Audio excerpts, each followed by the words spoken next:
Qu'est-ce qui m'est arrivé? Où est passée ma tunique? Où est-ce que je suis? Tu es dans ton village, Méroïx. Hein? Là où tu te trouves, 2500 ans ont passé, et tu as pris l'apparence et la voix de cette charmante jeune femme, d'un siècle bien plus, comment dire, contemporain que le tien. Mais comment ça? Partout à Tis, ramenez-moi à mon époque. Non, Méroïx. Pour cela, tu devras accomplir ta mission. Tu as une quête à mener. Ah, mais quelle mission? Qui êtes-vous pour me donner des ordres? Je suis Gallius, le druide de ton village. Tu n'es pas sans savoir que nous, les druides, sommes les garants du savoir philosophique, scientifique et religieux, qu'il nous faut transmettre à d'autres nobles Gaulois comme toi. Je pense que tu peux me faire confiance quand je te dis que ta mission est importante. Je t'ai envoyé dans ce lointain pour t'aider à reconstruire la mémoire de ton peuple. Tous tes souvenirs te reviendront entièrement une fois que tu auras accompli ta mission. Il te faudra raviver et perpétuer notre culture gauloise. Tu vas devoir réapprendre à être un Gaulois au sein de ton propre village. Bon. Par où dois-je commencer? Suis ton instinct, ou le chemin en terre qui donne aux premières chaumières, ou l'aide qu'il te faut pour ta mission. Comment je sais si ça a marché? Maintenant, ne perds plus de temps. Druide? Gallius? Bon. En route.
Bonjour.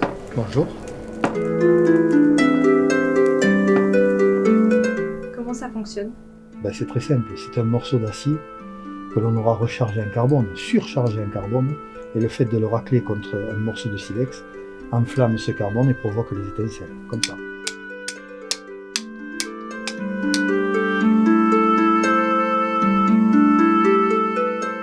Comment avez-vous appris à fabriquer de ces belles choses? J'ai appris avec ma famille, puisque je suis issu d'une famille de forgerons, depuis au moins le XVIIe siècle. Pourquoi le peuple celte forgeait-il? C'est la forge qui a fait le peuple celte. S'il n'avait pas forgé, il n'aurait jamais été le peuple celte. Il a fabriqué des charrues, il a fabriqué des armes, ce qui a permis de prendre des territoires.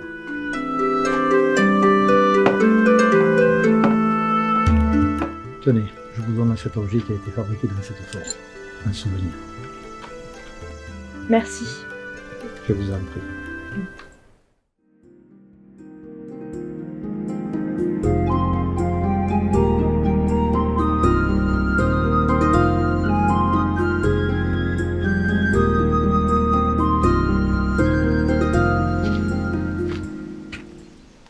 Bonjour. Bonjour.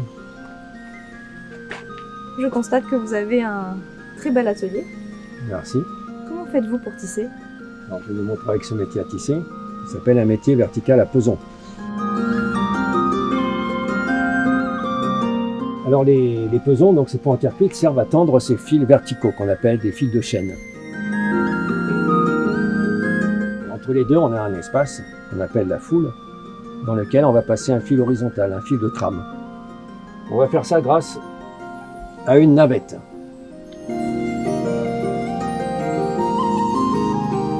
Je passe la navette entre les deux rangées de fils de chaîne, de façon à placer ce fil de trame tout en haut. Mais on peut aussi utiliser cet outil, qu'on appelle une épée de tissage.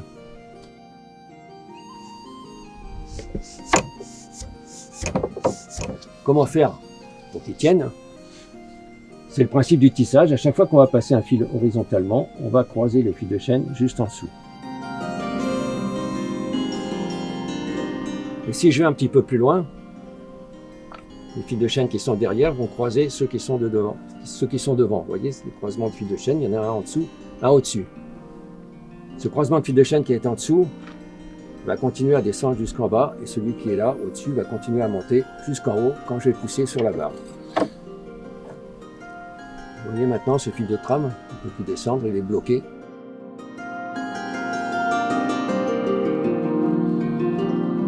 Ce motif est magnifique.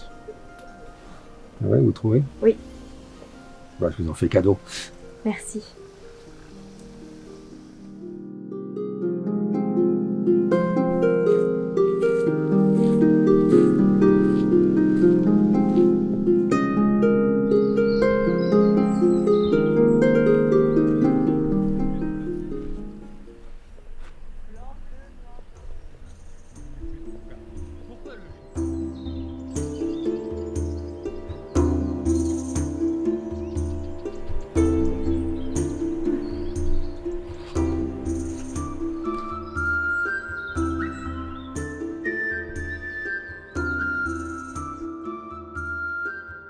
Comment fabriquez-vous ces merveilles?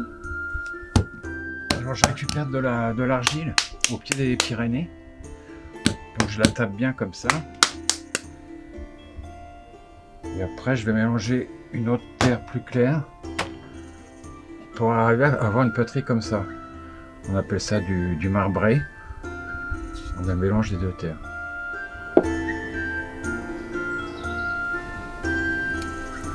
Et là je finis par lisser aussi la poterie. On voit le mélange des deux terres maintenant, quoi. Et ensuite on le coupe au fil pour pouvoir l'enlever. Et voilà. Bah, j'ai fini cette poterie hier et je vous la donnais pour la suite de votre quête. Voilà. Merci. De rien. Au revoir.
Je t'en prie, assieds-toi.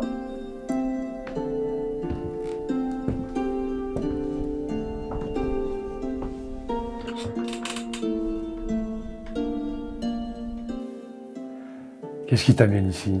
Je cherche encore quelques réponses à propos du peuple gaulois et j'aurais aimé vous poser des questions sur votre village. Je ne sais pas si je vais pouvoir toutes les donner, mais oui, avec plaisir. Est-ce que vous pouvez m'éclairer à ce propos? Ah, ça a été une grande aventure en fait. La première question qu'on peut se demander, pourquoi construire un village gaulois? Mais il m'a semblé, à un moment donné, que finalement de cette période gauloise, on savait peu de choses dans le grand public. Je dirais que nos connaissances, la plupart du temps, étaient appuyées sur une certaine BD.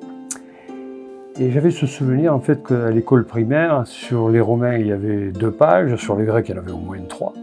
Et sur les Gaulois il y avait 15 lignes. Et c'est vrai qu'une fois qu'on avait dit que c'était un peuple de pêcheurs, de chasseurs, qui vivaient en forêt, eh bien on avait tout dit quoi. Voilà. Alors il m'a semblé intéressant que ce soit pour les grands ou les plus jeunes en fait de redécouvrir un lieu qui est capable en fait de présenter toute l'activité gauloise, que ce soit culturelle, artisanale et peut-être aussi guerrière. Qu'est-ce qui vous a intéressé dans l'histoire du peuple celte? Alors dans l'histoire des Gaulois, ce qui m'a intéressé, c'est qu'en fait ils sont à l'origine de la plupart de nos métiers, exécutés encore il y a un siècle. Donc on appelle cette période le deuxième âge du fer de Babourien. C'est que le fer est là depuis longtemps et finalement il va permettre de développer au-delà de la guerre, qui est souvent synonyme d'avancée technique, il va développer l'agriculture, il va développer l'artisanat, la métallurgie. La plupart de nos métiers, petits ou grands, eh bien, ont été véritablement, peut-être pas complètement façonnés à cette époque-là, mais en fait, on trouve les prémices de l'artisanat, certainement à cette époque-là. Comment avez-vous procédé pour construire ce village? Nous étions que 2 au départ, et pendant, on peut dire pendant 5 ans, on a fait l'essentiel du village à 2. Évidemment, au début, on s'est dit qu'est-ce que c'est ces 2 cinglés qui ont investi une friche au bord de la Garonne pour faire on ne sait pas quoi d'ailleurs, on ne sait pas qu'est-ce qu'ils faisaient là, parce qu'ils plantaient des arbres et tout. Et dès qu'on fait des choses un peu différentes, anachroniques, eh bien, ça étonne. C'est ce qu'on a fait, on a beaucoup étonné. Mais à un moment donné, les sourires se sont changés un peu en étonnement. Je ne dirais pas jusqu'à l'admiration quand c'était presque terminé, mais la vision de ce lieu et de ceux qui l'ont construit a changé. Et en fait, tout d'un coup, que ce soit du côté scientifique ou du grand public, bien avant qu'on soit ouvert, finalement, on a été pris au sérieux. Ça a été bien. Il a fallu du temps. Mais c'est la différence qui crée ça. Voilà, je vais t'offrir cet objet qui va nourrir ta quête. En fait, c'est du bronze. C'est une poignée d'épée qui a été réalisée ici par notre bronzier. Donc elle a été coulée il y a quelque temps déjà. Alors la poignée d'épée, ça va permettre de rendre efficace en fait cette lame et de s'en servir comme il se doit. Voilà. Merci.